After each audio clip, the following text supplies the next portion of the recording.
Today we will learn the explanation of the ball poem by John Berryman. This poem is written in one stanza and doesn't have a rhyme scheme like a traditional poem. It's written in free words. The poem is about losing something that we love and learning to grow up in spite of that loss. It's about a little boy who for the first time in his young life is learning what it is like to experience grief at the loss of a much beloved possession, that is ball. So here possession is a ball that he loses. To us the loss of a ball is of minor consequence. Money cannot buy back our love nor replace the things that we love. Means money is external here. In this poem, the boy's ball symbolizes his young days of happy innocence. Means the ball has a symbolic value here.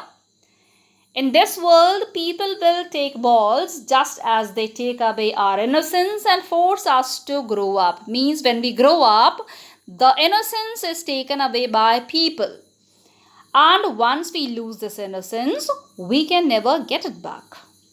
This poem goes to show how all throughout life we will be forced to do things that we don't want to do, and we will lose or have to give up the things that we love.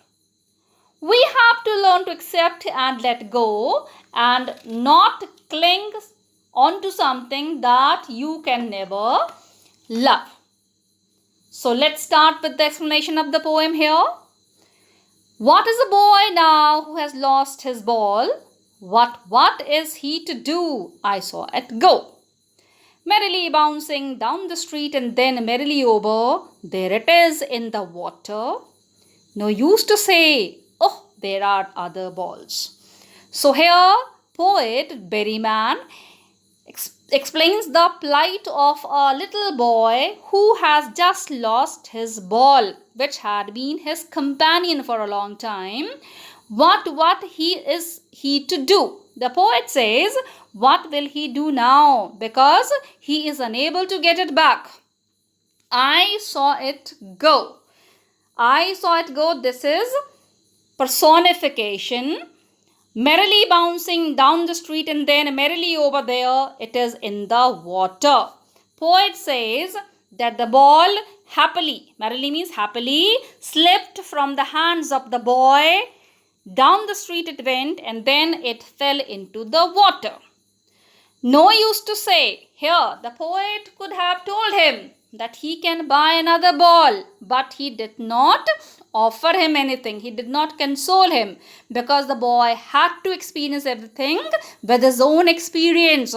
He had to learn this inevitable truth of life, that loss is a part of our life. An ultimate shaking grief fixes the boy as he stands rigid, trembling, staring down. The boy is in the grip of that grief. He is saddened by the thought of that loss, and that's why he is standing rigid, trembling, and still staring down at the ball, which is lost now. All his young days into the harbor where his ball went. Harbor here means memory, means the moments which he has spent with the ball. They are still in his memory, but the ball is gone. I would not intrude on him. A dime means 10 cents.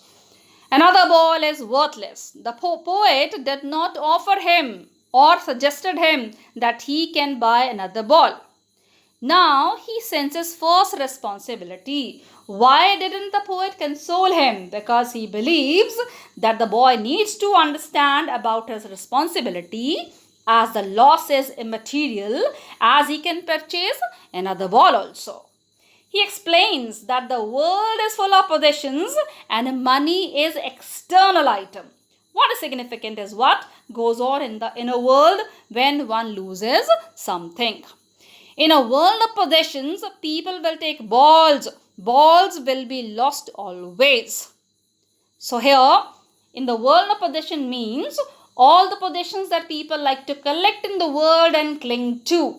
Money is external here because it can buy only material objects.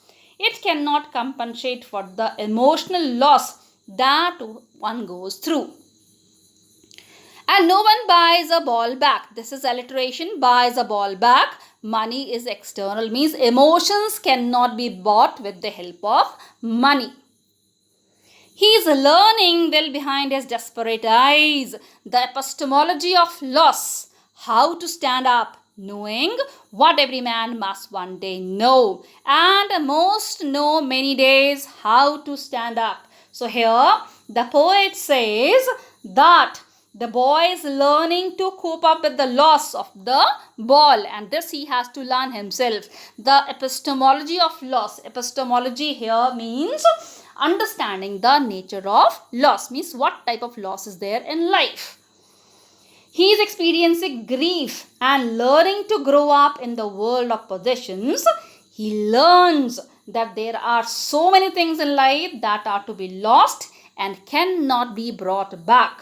It is useless to feel sorrow for it. So that's why the poet does not offer him any suggestion, because the boy has to learn everything on his own. Knowing what every man must one day know, he has to realize that loss is an inevitable part of life and one must learn to accept and always move ahead in life. And most know many days. This acceptance differs from person to person. Many people in the world take many days to understand this. And after that, when they understand that loss is inevitable, they stand up and they move ahead in life. So this was the explanation of the poem, the ball poem. Now let's talk about the message that is given through this poem. The message of the poem is that though excruciatingly hurtful, we have to learn how to accept the loss of one's loved ones and our worldly possessions. It is the nature of life that things are found and lost. Sometimes there are objects or emotions also, relations also. We have to take loss in our stride and be brave enough to understand and also accept the inevitability of loss, which is very, very important for all of us. So this was the explanation of the poem, ball poem. Thank you so much.